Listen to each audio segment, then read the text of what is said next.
भक्तों, श्रीमद् भागवत महापुराण की कथा श्रवण करने से सभी प्रकार के पापों का नाश हो जाता है। श्रीमद् भागवत महापुराण की कथा श्रद्धा भाव से श्रवण करनी चाहिए। नैम से सूतमासीन मविवाद्य मामतिम कथामृता रसस्वाद कुशला सौनको ब्रवीत। प्रथमोध्याय। एक समय पर नेम सारण में विराजमान सूत जी को प्रणाम करके भागवत कथा रूपी अमृत के रस स्वादन करने वाले शौनक जी ने श्री सूत जी से पूछा कि आप अज्ञान रूपी अंधकार दूर करने वाले सूर्य के समान हैं।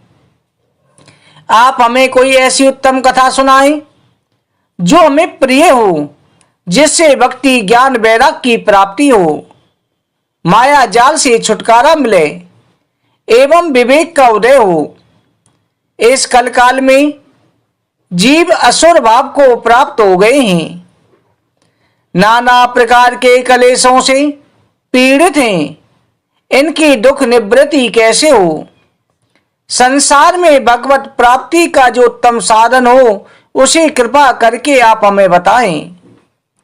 सूत जी ने कहा, हे शौनक जी, भगवान की कथा के आप परम प्रेमी हैं, इसलिए मैं विचार करके आपको भगवत प्राप्ति का उत्तम साधन बताता हूं।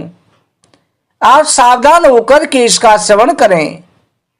काल रूपी महासर्प के भय से बचने के लिए सुखदेव जी ने श्रीमद् भागवत कथा का प्रवचन किया।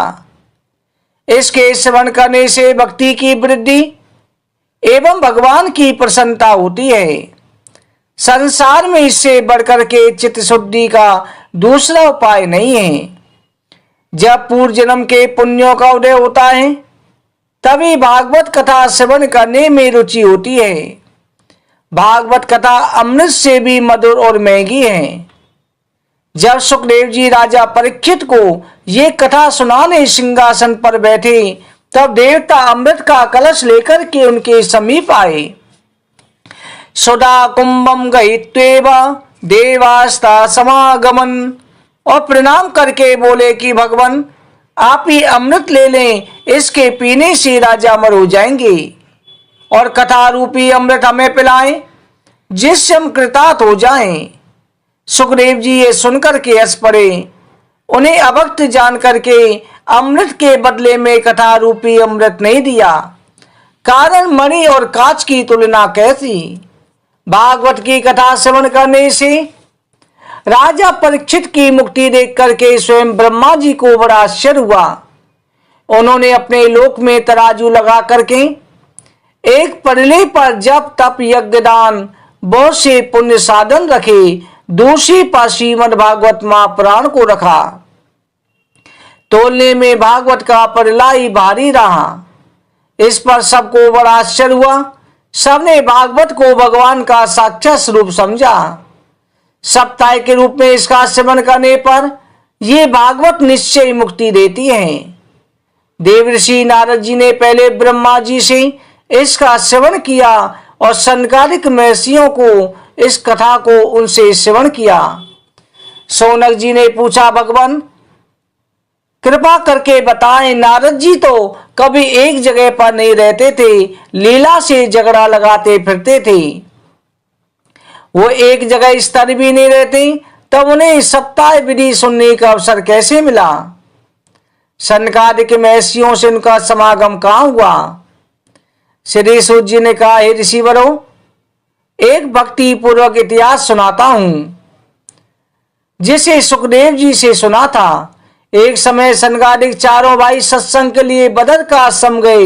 वहां पर जाकर के नारद जी को चिंता में बैठे हुए देखा। नारद जी को चिंतित देख करके पूछा कि ब्राह्मण, आप उदास क्यों हैं?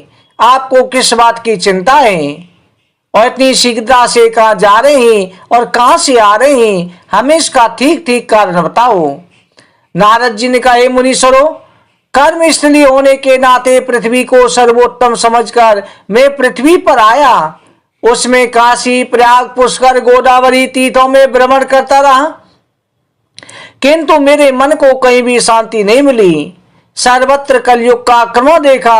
मनुष्यों में सत्य, तप, दया, दान कुछ भी नहीं रहा है।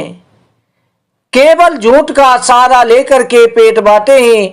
घरों में स्त्रियों का प्रभुत्व देखा। साले साली सलाह देते हैं।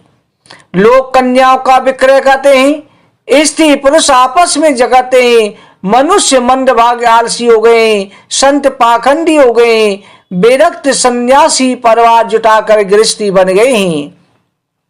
दुराचारियों ने तीर्थों पर अड्डा जमा करके अश्रद्धा पैदा कर दी है। कहीं भी योगी सिद्ध ज्ञानी पुरुष दृष्टि गोचर नहीं होते। कलयुग के दावानल में सभी साधन भस्म हो गए हैं। कलयुग के ऐसे दोष देख करके मैं मथुरा यमुना किनारे गया। मुझे वहां पर एक आश्चर्य दृश्य दिखाई दिया। वहां एक युवती दुखित बैठी थी। उसके पास दो बूढ़े अचेत पड़े थे। वो ने जगाती हुई रुदन करती हुई चारों दृष्टि डाल करके अपने रक्षक को खोज रही थी। बहुत सी स्त्रियां धीरज बना रही थी। मैं दूर से यह दृश्य देख करके उसके पास गया। मुझे देखते ही वो युवती खड़ी हो गई और विकलता से बोली कि हे मुनिवर, आप थोड़ी देर रुक करके मेरी चिंता दूर करके जाएं। आज बड़े भाग्य से आपका दर्शन हुआ है। आपके वचनों से मुझे अवश्य शांति मिलेगी। ये सुनकर के मैंने कहा, देवी तुम कौन हो? तुम्हारे पास ये अचेत पड़े हुए वृद्ध पुरुष कौन है? तुम्हारी जो स्त्रियां सेवा कर रही हैं कौन है? तुम्हें क्या दुख है? तुम मुझे अपने दुख का कारण बताओ। उस युवती ने कहा, मुनिवर, मेरा नाम भक्ति है। ज्ञान वैराग्य मेरे दो पुत्र हैं। काल के प्रभाव से दोनों बुजुर्ग हो गए हैं। ये स्त्रियां गंगा आदि नदियां हैं जो मेरी सेवा कर रही हैं, फिर भी मुझे सुख नहीं है। मैं देवन देश में उत्पन्न हुई। कर्नाटक में जाकर के मैं जवान हुई और गुजरात में जाकर के पाखंडियों के द्वारा खीण खीण हो गई और ये मेरे पुत्र बुजुर्ग हो गए। परंतु इस वृंदावन के प्रभाव से मैं तो जवान हो गई, परंतु मेरे पुत्रों का बुढ़ापा नहीं गया। लोक में माता बुजुर्ग और पिता जवान कहे जाते हैं, पर मैं जवान और बेटा बुजुर्ग, ये विपरीत हो रहा है। इसी शोक से मैं व्याकुल हूँ। अब इस स्थान को भी छोड़कर अन्य जाने का विचार कर रही हूँ। राजा परीक्षित ने इस कलयुग को सहारा क्यों दिया, जिसके आते ही सब वस्तुओं का सार नष्ट हो गया। नारद जी ने कहा, हे देवी, मैं तुम्हारे दुख का कारण समझ रहा हूँ। तुम चिंता ना करो, भगवान तुम्हारा दुख अवश्य दूर करेंगे।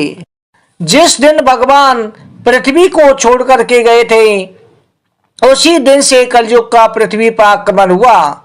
दिग्विजय करते हुए राजा परीक्षित ने उसे मारना चाहा, किंतु उसके पैरों में जाकर के गिर गया।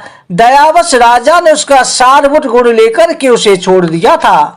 उसका सारभूत गुण यह है कि जो फल अन्य युगों में योग समाधि से दुर्लभ था, इस युग में केवल भगवान के कीर्तन से प्राप्त हो जाता है। इसी गुण के कारण राजा ने उसे मारा नहीं। उसने तप, तीर्थ, ध्यान, कथा सभी के सार खींच लिए, परंतु भगवान के नाम से प्राणी मुक्त हो जाता है। इस कलयुग में ब्राह्मणों ने कर्ण के धन के लोभ में घर घर बिना बुलाए जाकर के भागवत कथा का प्रचार करा, इसलिए कथा का सार नष्ट हो गया। अत्यंत क्रूर कर्म करने वाले नास्तिक पापी मनुष्य तीर्थों में निवास करने लगे, इसलिए तीर्थों का सार नष्ट हो गया है। मनुष्यों की प्रगति आसरी हो गई है। ये पृथ्वी स्पर्श योग्य नहीं रही है। सर्वत्र अनाचार फैल गया है। तथापि ऐसे समय में जो देह धारण करता है वही ज्ञानी और पंडित है। वृंदावन की भूमि के संयोग से तुम्हें युवावस्था प्राप्त हो गई, या भी तुम्हारे इन पुत्रों का कोई ग्राहक नहीं है, इसलिए बुढ़ापे में अभी तक पड़े हुए हैं। देवी तुम चिंता ना करो, ये युग का धर्म है, इसी भगवान भी इसे सहन कर रहे हैं। सूत जी कहते हैं, सोनक जी, ये सुनकर के भक्ति बोली, आप धन्य हैं, बड़े भाग्य से मुझे आपका दर्शन हुआ। अब मेरा दुख अवश्य दूर हो जाएगा। जिन आपके उपदेशों से 5 वर्ष का बालक ध्रुव माया को जीत करके ध्रुव लोक को प्राप्त कर गया, उन परम मंगल में भगवत पात्र आपको मैं प्रणाम करती हूँ।